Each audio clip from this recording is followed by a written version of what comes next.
Donc bonjour, Cécile Ramcourt, donc maman de Lisa et aussi enseignante à Conflans-Sainte-Honorine en physique-chimie. Oui, c'est suite à une équipe éducative qui a eu lieu au mois d'octobre où la psychologue de Lisa, qui est Madame Bidal, était présente, où on a pu adapter donc la scolarité de Lisa pour justement éviter qu'elle ne décroche et éviter qu'elle ne s'ennuie. Donc c'est un petit peu ce que je vais expliquer donc, quand la recherche de virus sera terminée. Et voilà. Et donc le travail qui a été fait en commun avec le principal du collège, Monsieur Boron, et donc l'équipe éducative aussi, les difficultés de cette mise en place et les innovations aussi qui ont été trouvées, parce que voilà, on a travaillé avec pas grand chose sur une création justement que Monsieur Boron expliquera pour faire en sorte que Lisa se sente bien dans sa première année de collège.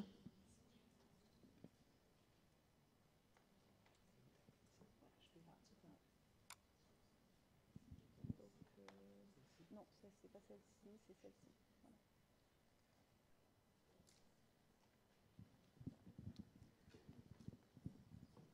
Donc, il va y avoir un croisement de regard en tant que maman, bien sûr, mais aussi je ne peux pas enlever le fait que je sois enseignante aussi de collège. Et les différentes réflexions que me fait Lisa tous les jours le soir en rentrant ont forcément impacté à la fois mon regard sur mes autres élèves et aussi sur ma façon d'enseigner. Donc au niveau du PowerPoint, pour montrer un petit peu la créativité de Lisa, je porte aujourd'hui un bijou que j'ai remis en fond d'écran sur le PowerPoint, qui m'a permis d'un peu de montrer cette créativité et de l'utiliser. Donc Lisa, quand elle est rentrée en 6e, elle a 11 ans, donc il n'y a jamais eu de saut de classe. Et lors de sa première journée, quand elle est revenue à la maison, elle m'a dit maman, je sais pourquoi t'es prof, et je sais pourquoi les profs aiment être profs. Alors, je lui ai dit, ah bon, pourquoi? Et j'ai voulu remettre cette petite citation qui cadre très bien, c'est-à-dire, elle m'a dit, ils aiment vraiment s'entendre parler, ils aiment s'écouter. Et je me suis dit, oui, moi souvent quand je suis en classe, je parle, je trouve que c'est bien ce que je dis. Et finalement, est-ce que ça intéresse vraiment les élèves? J'espère, le plus souvent possible. Mais voilà, donc avec Lisa, je suis toujours dans le questionnement, parce qu'elle a vraiment cet esprit critique. Deuxième petit exemple, pour un petit peu la caractériser, cette fois-ci, elle est revenue, mais vraiment agacée, en me disant « mais c'est pas possible, c'est pas possible ». J'ai eu 5 heures avec 5 profs différents, et à chaque fois, c'était et les méthodes, et comment apprendre la leçon, et comment écrire, et comment faire signer les contrôles. Et puis, ils étaient tous différents. Elle fait « comment veux-tu, en une journée, que j'apprenne et leur méthode de travail et la façon de travailler ?» Elle fait « je peux te dire, hein, j'ai rien retenu. » À croire qu'ils n'avaient pas préparé leur cours après les vacances. Je lui ai expliqué que moi je fonctionnais de la même façon, que c'était important la méthodologie, mais elle m'a dit mais pas au premier cours. Au premier cours, on a envie de savoir ce que c'est la matière, mais pas comment il faut apprendre. Elle fait on a tout de suite plus envie de venir. Donc je me suis dit, je le note dans un petit coin, c'est sûr, l'année prochaine, je change mon premier cours, parce que j'ai envie que les élèves viennent avec plaisir en sciences physiques. Donc voilà, à chaque fois, c'est je relis ton évaluation, mais là, si tu veux que tes élèves répondent ça, c'est pas possible. Ta question, elle est mal posée. Donc voilà, donc c'est l'apport que Lisa me donne tous les jours, tous les soirs à la maison. Sinon, au niveau de sa scolarité, j'ai noté une scolarité idéale. C'est une enfant qui n'a pas de troubles associés, qui a toujours été très respectueuse, très sérieuse, avec beaucoup de copains, beaucoup de copines, invitées aux anniversaires, des notes excellentes. à aider les autres. Donc pour moi, en tant qu'enseignante, très fière, très contente, et je me disais, ben, voilà, tout va bien, il n'y a aucun souci. Et pourtant, en CM2, on a été amené à voir donc une psychologue sur un fait qui n'avait strictement rien à voir avec sa scolarité. Et le travail avançait très rapidement, si bien qu'à un moment donné, donc Madame Vidal m'a proposé de passer des tests psychométriques. Ce que j'ai d'abord refusé en disant voilà, je travaille dans un collège, on est en plus, il y a en plus une ULIS de type 4, donc avec handicap psychomoteur, donc une unité d'inclusion scolaire, donc on travaille beaucoup justement avec des ergothérapeutes, des psychologues. J'ai été formée justement aux différentes dyslexies, dyspraxies, donc je me suis dit non, c'est pas possible que je sois passée à côté de ça pendant toutes ces années. Donc Lisa, elle, très doucement, avec beaucoup de diplomatie et de tactique, a entrepris un petit travail en me disant tu sais maman, je me sens quand même différente, je me sens souvent un petit peu seule, je comprends pas vraiment les camarades, je comprends pas vraiment leur jeu, j'ai quand même voilà, un questionnement qui me permettrait d'avancer si j'avais des réponses. Et donc on a réalisé les tests, et là ça a été pour moi un choc. C'est même encore compliqué de le parler devant vous parce que j'étais vraiment anéantie, une grande incompréhension. Lisa était à un très haut potentiel dans tous les domaines. Et ça a... non, je ne vais pas pleurer. Mais bon, c'est vrai que la différence entre ce que moi je pensais apporter à mon enfant, mon écoute, ma disponibilité, et ce que m'a montré Madame Vidal au moment du retour du test, où elle s'est vraiment adaptée à ce que moi j'avais envie qu'elle soit, à ce que les enseignants avaient envie qu'elle soit, à ce que ces professeurs de musique, de gymnastique. Ça a été très compliqué à entendre, et il a vraiment fallu me déculpabiliser. Et puis m'expliquer que justement, voilà, j'étais très fière d'elle, je continue à être extrêmement fière d'elle, mais qu'elle avait été heureuse, qu'elle pouvait être heureuse, et que ce haut potentiel n'était pas un handicap, mais justement c'était un véritable atout. Donc, et pour moi qui ai beaucoup lu, justement, monsieur l'inspecteur parlait des différents BO, etc. Donc, je suis quelqu'un qui, pour savoir, lit beaucoup, à l'inverse de Lisa, qui, elle, quand elle sent les choses, elle ressent les choses et elle les sait. Mais elle les sait pour toute la vie. Donc moi je fonctionne un petit peu différemment, et pour moi un enfant EIP, c'était un enfant qui avait des connaissances encyclopédiques, qui se posait des questions sur l'univers, etc.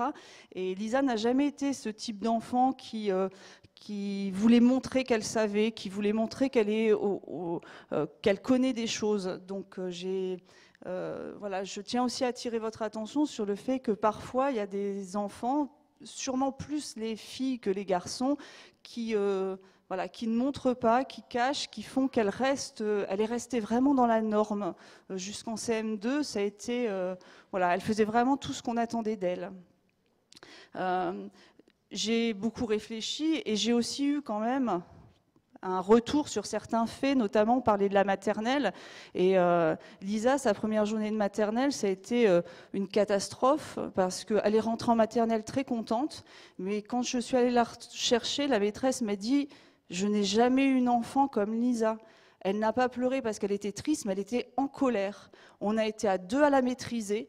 Elle a donné des coups de pied dans le ventre de la tsem. On a dû lui retirer ses chaussures pour ne pas qu'elle se sauve de l'école. Donc, elle a quand même fini par aller dans la cour sans chaussures, d'ailleurs, pour être avec les autres. Mais elle m'a dit, ça n'est pas possible. Lisa ne veut pas rester dans l'école. Donc, on a dû faire des adaptations. Et c'est vrai qu'avec le recul, je me dis, ben voilà, c'est quand même un petit peu du temps perdu, parce que voilà, pendant toutes ces années, ben, elle n'a pas vraiment été elle-même. Cette année, donc à l'entrée en 6e, on avait les tests. Quoi faire? cette entrée en sixième, de nouveau Lisa s'est adaptée. Je me suis dit, ça va pas si mal que ça, hein. Ses notes sont excellentes dans tous les domaines, hein, plus de 19 de moyenne, quels que soient les cours, hein, mathématiques, français, PS, musique, quel que soit. Donc je me suis dit, tout va bien. Et là, je suis retournée voir Madame Vidal qui m'a dit, donc j'ai mis la phrase parce qu'elle est vraiment restée dans ma tête, hein. Elle a des bombes dans son cartable et si vous avez des doutes, c'est pas les enseignants qui vont l'aider. Il faut vraiment agir, réagir tout de suite et agir de toute urgence. Parce que c'est vrai que Lisa a des difficultés, notamment d'endormissement. Et comme l'a dit une maman, comme vous l'avez dit tout à l'heure, Lisa dit « Mon cerveau, il n'y a jamais de silence. Il est toujours en action. Et il fonctionne toujours. Et c'est compliqué de gérer... de gérer ce cerveau qui est tout le temps en ébullition et à la fois l'ennui qu'il va y avoir dans certains cours, notamment pour Lisa dans les cours de mathématiques. Donc le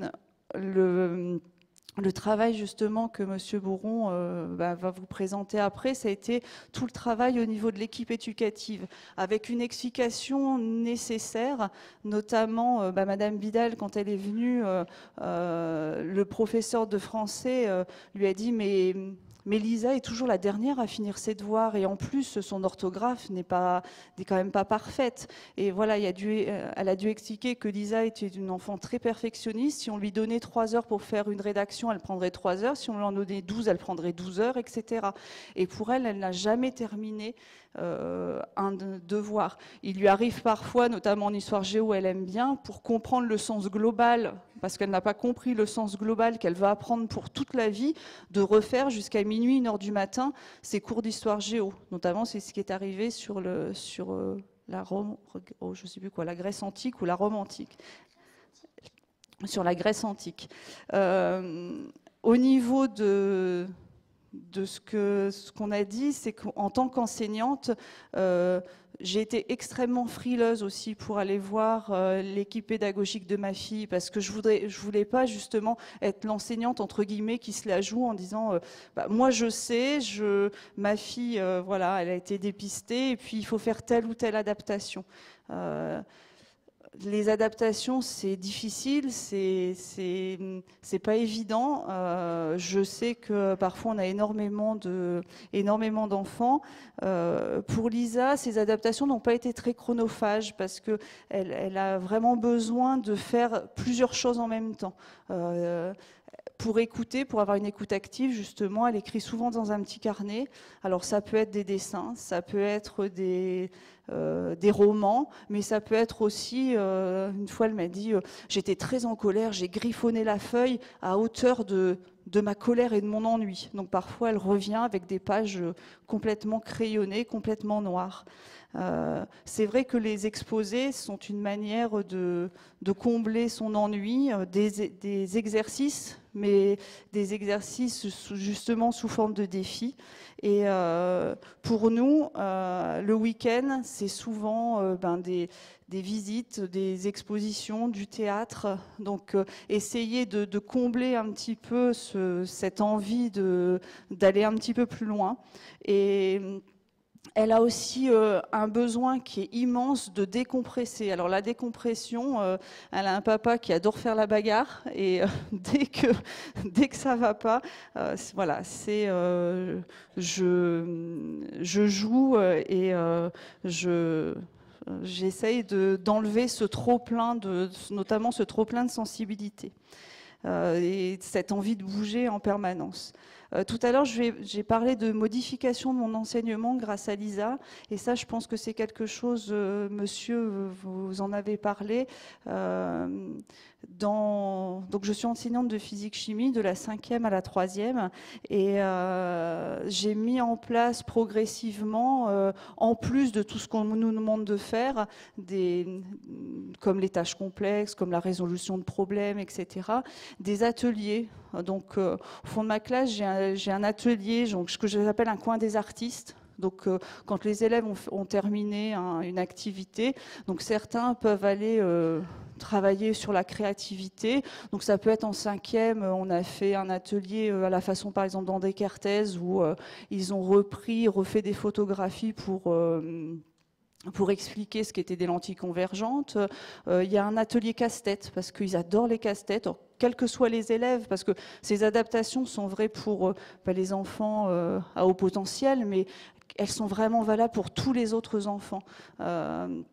J'ai un petit coin énigmes, j'ai un petit coin aussi avec des livres scientifiques où ils peuvent faire des exposés. Donc, et c'est vrai que parfois je prends du recul et je me dis dans la classe, ça n'est plus comme il y a 5 ou 6 ans où je pensais quand je parlais qu'il y avait le silence, c'est que tout le monde m'écoutait, était attentif. Là, c'est souvent une joyeuse pagaille, mais finalement, voilà, les élèves sortent beaucoup plus avec le sourire. Et ça, je remercie vraiment, vraiment Lisa qui a permis de me faire évoluer, notamment dans ma tête en me disant, voilà, silence ne peut pas forcément dire écoute active et plaisir.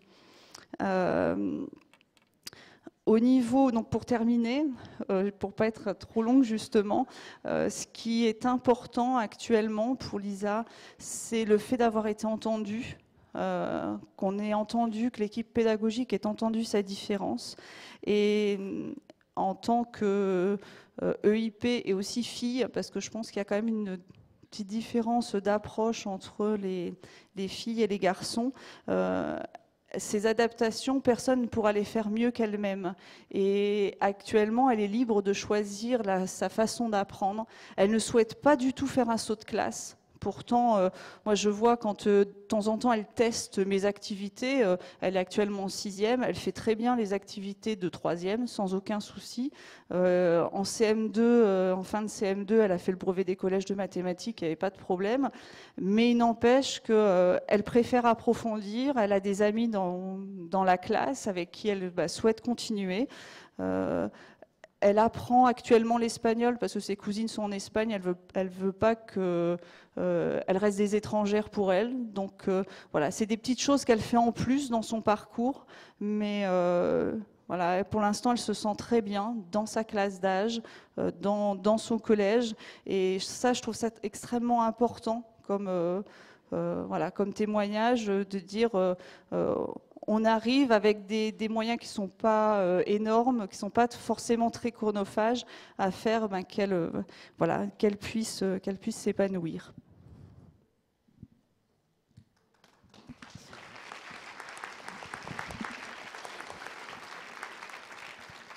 Merci, Madame Amcourt. Je disais tout à l'heure, les collègues qui avaient inscrit sur leur diaporama, notre belle aventure a commencé il y a 10 ans. Nous, c'est il y a quelques mois. Donc, l'idée, c'est de partager avec vous un peu nos tâtonnements et nos réflexions. Alors, le collège est situé dans l'agglomération de Cergy, mais c'est une petite structure, 420 élèves.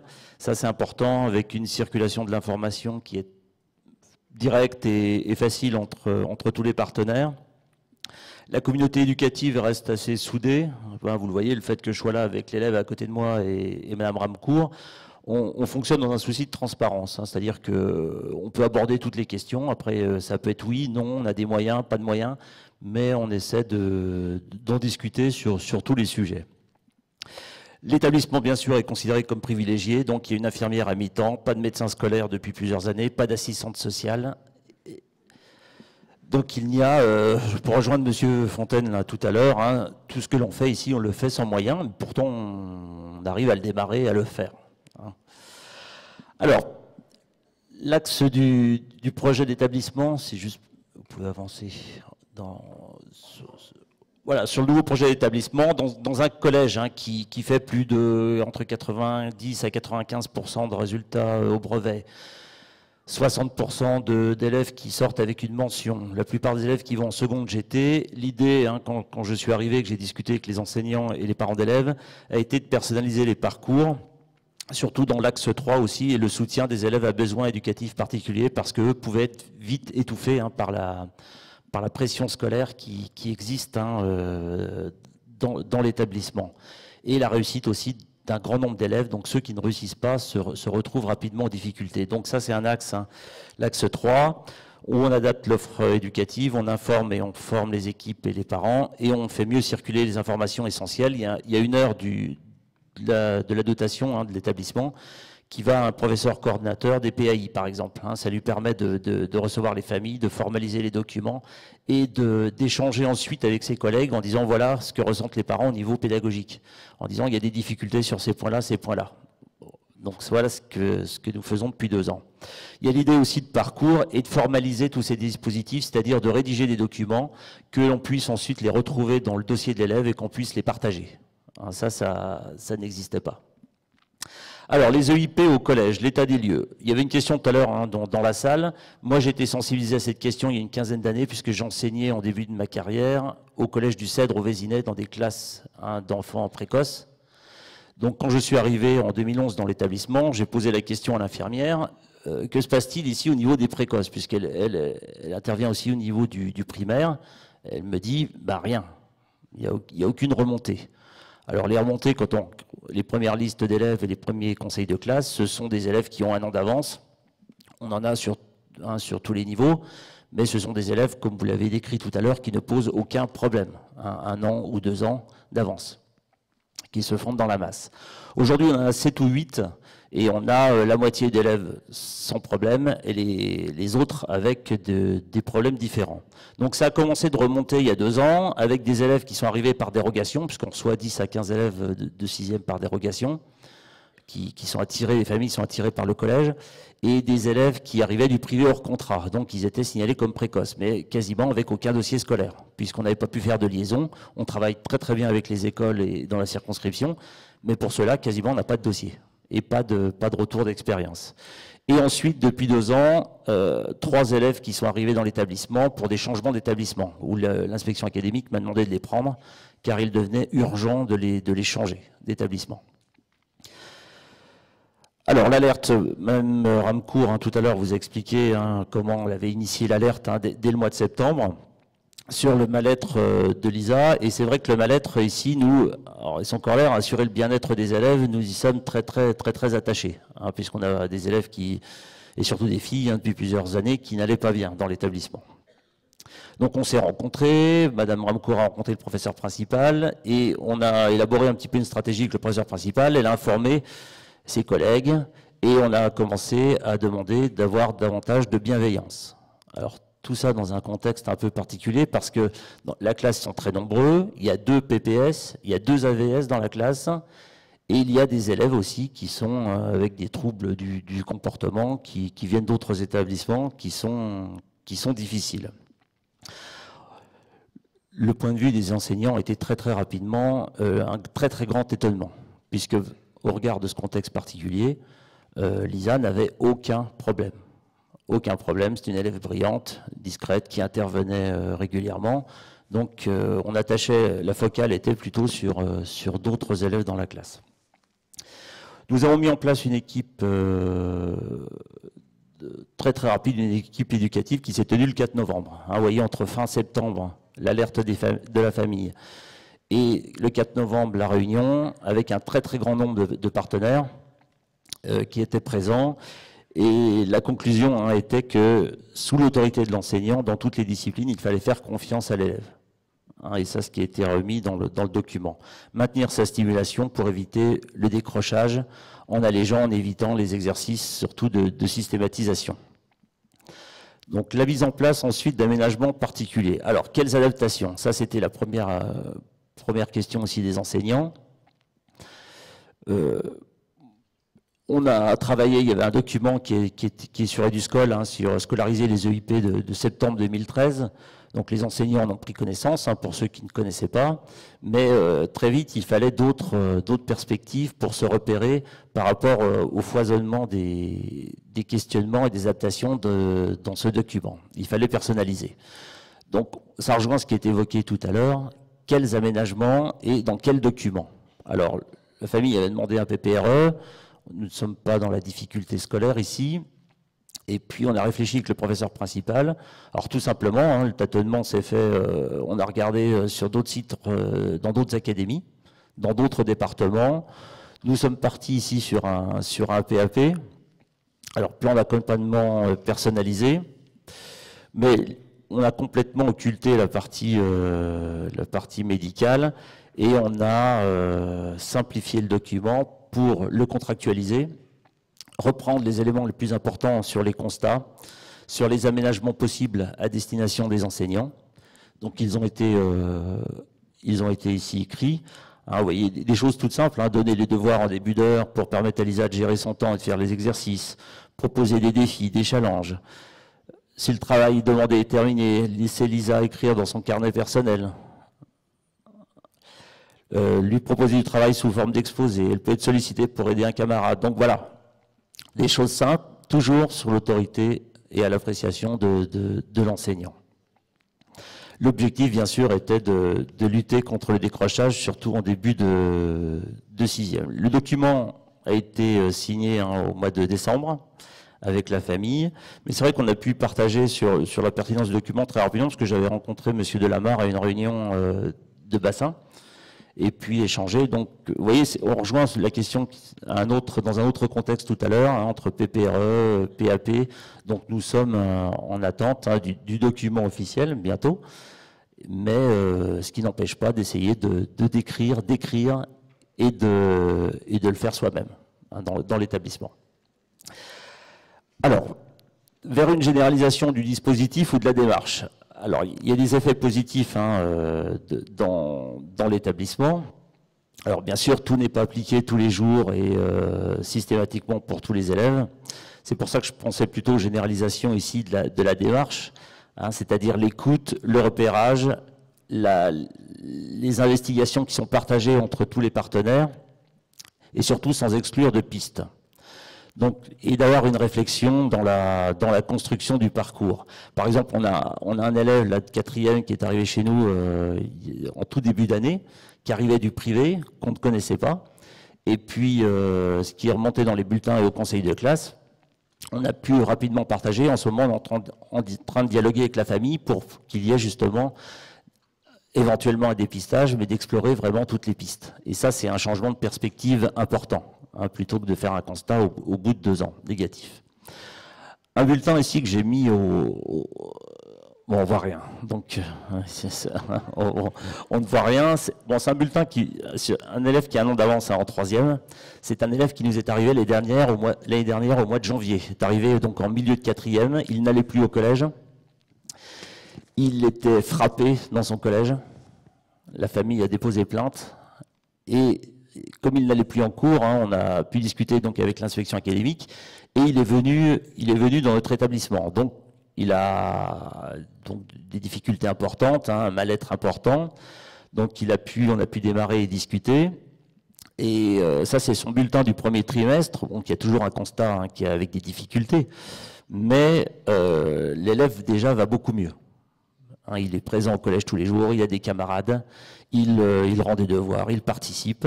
Donc là, on est en train de travailler maintenant avec le professeur principal et la famille pour son orientation, parce qu'il est hors de question qu'il retourne dans le lycée de secteur.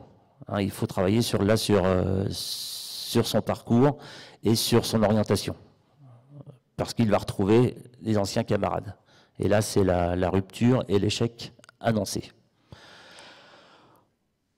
Alors, il faut être modeste. Troisième chose, on a un élève hein, qui, depuis 3 ans, nous pose problème dans l'établissement. Les problèmes de comportement sont masqués par des problèmes personnels importants. Et là, on vient de découvrir qu'il était précoce, hein, il était diagnostiqué, et tout le monde était passé à travers. Malgré, hein, vous voyez, la vigilance qui est en train de se créer et de l'information qui est partagée. Donc ça, c'est pas une réussite, on va essayer de faire autre chose hein, avec lui, hein, mais c'était pour souligner que beaucoup de choses peuvent masquer, hein, comme c'était évoqué tout à l'heure. Là, typiquement, c'est un élève qui est suivi par une psychologue, un élève dans une famille d'accueil, donc toutes les difficultés étaient liées à son parcours personnel. Et c'est lors d'investigation qu'on a vu que là, c'était un enfant précoce. Alors, puisque nous sommes au début hein, de notre aventure, hein, cette nouvelle approche dans l'établissement, à la rentrée, nous avons désigné donc et partagé au conseil pédagogique et au conseil d'administration. Il y aura un professeur ressources hein, dans l'établissement. Des heures vont lui être attribuées, et ce qui permettra encore de faire l'interface entre tous les partenaires hein, pour continuer l'aventure. Donc rapidement, pour conclure, changement de perspective donc, au sein de l'établissement, dans une déclinaison EIP du projet d'établissement, hein, dans le volet ici besoin éducatif, élève à besoins éducatifs particuliers, sans moyens supplémentaires, mais ça a des effets aussi très positifs, ce dispositif, sur le climat scolaire. Voilà, je vous remercie.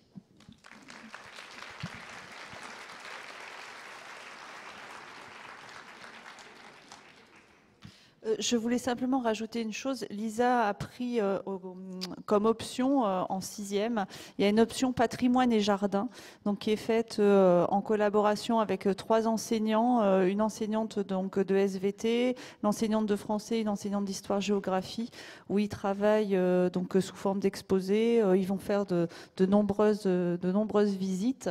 Et donc là, j'entendais Lisa qui disait. Donc c'est bien parce que ce qui est bien, c'est que souvent ils proposent 2 sortes d'activités. Par exemple, on a un jardin dans le collège, soit on va aller désherber, soit on va planter des nouvelles choses, soit on va tondre, soit on va aller continuer une autre activité. Donc voilà. Donc ils ne sont que 16, là ils vont aller au château de Chantilly et tous leurs travaux sont exposés lors de la journée portes ouvertes. Donc c'est vrai que voilà, ce travail dans cette option, c'est quelque chose qui est voilà, qui pour Lisa lui donne envie justement, lui donne envie d'aller au collège. Et une dernière petite chose, pendant toutes ces années de primaire, elle a eu régulièrement des migraines, des maux de tête. Je devais aller la chercher parfois 3 ou 4 fois dans le mois en urgence à l'école. Et cette année, miraculeusement, elle n'a pratiquement plus de maux de tête ni de migraines. Donc voilà, donc c'est aussi quelque chose voilà, d'important à dire.